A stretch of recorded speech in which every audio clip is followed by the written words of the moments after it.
Hello నమస్తే, welcome back to my channel smiley Vijay. ముందుగా నా ఛానల్ ఎవరైనా ఫస్ట్ టైం చూస్తున్నట్లయితే లైక్ చేసి సబ్స్క్రైబ్ చేసి బెల్ ఐకాన్ని క్లిక్ చేయండి.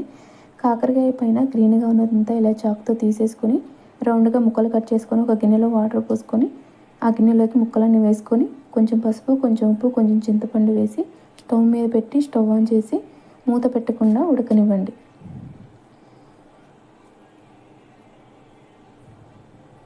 ముక్కలు అనేవి ఇలా ఉడికిన తర్వాత స్టవ్ ఆఫ్ చేసి వాటర్ అంతా వంపేసుకొని ముక్కల్ని చల్లారనివ్వండి. ముక్కలు చల్లారాక స్టవ్ మీద కడాయి పెట్టి స్టవ్ వెలిగించి ఆయిల్ వేసి ఆయిల్ అనేది హీట్ అయ్యాక ముక్కల్లోని వాటర్ని అంతా ఇలా పిండేసుకొని ఆయిల్లో వేసుకోండి.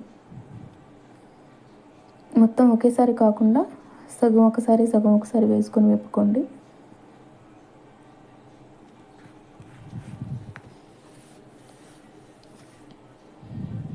ఇలా కలుపుకుంటూ ఆయిల్లో వేగనివ్వండి.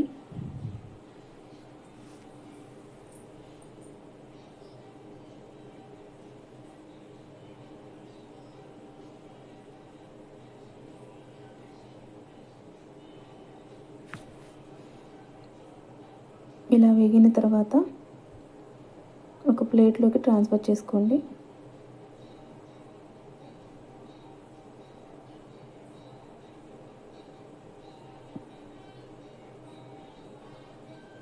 మిగిలిన ముక్కలను కూడా వాటర్ పిండేసి ఆయిల్లో వేసుకొని ఒకసారి కలుపుకొని మగ్గనివ్వండి. ఇవి మగ్గేలోపు మనం మసాలా కారాన్ని రెడీ చేసుకుందామండి.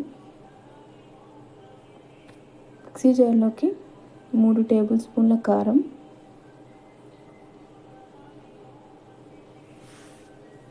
2 స్పూన్ల ఉప్పు, 1/2 టేబుల్ స్పూన్ జీలకర్ర, 1/2 టేబుల్ స్పూన్ ధనియాల పొడి,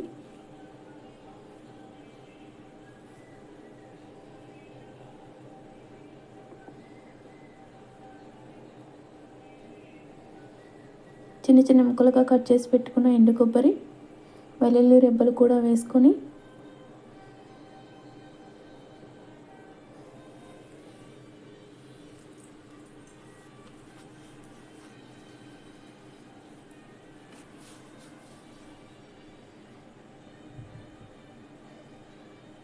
మూత పెట్టి మిక్సీ పట్టి పక్కన పెట్టుకోండి.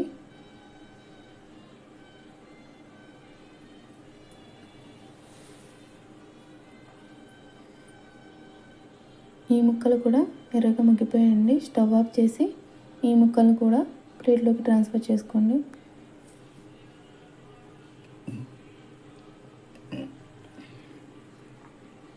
ఇప్పుడు వేరే కడాయి స్టవ్ మీద పెట్టి స్టవ్ వెలిగించి కొంచెం ఆయిల్ వేసి ఆయిల్ అనేది హీట్ అయ్యాక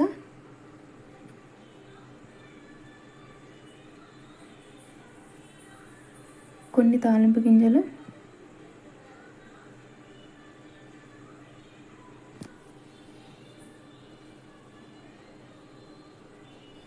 కొంచెం కరివేపాకు,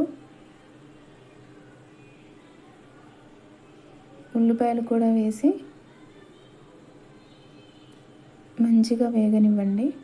ఇలా కలుపుకుంటూ వేగనివ్వండి.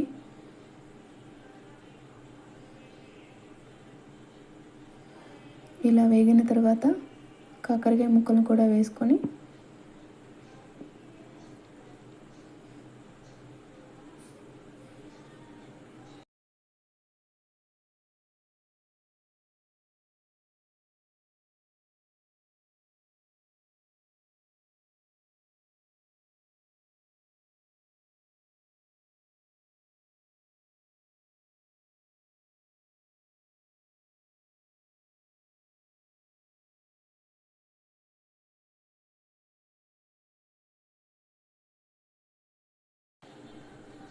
ఒకసారి కలుపుకొని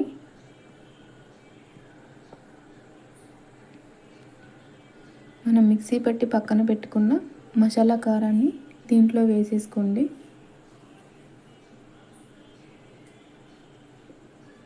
వేసుకొని మొత్తం కలుపుకొని కొంచెం సేపు మగ్గనివ్వండి.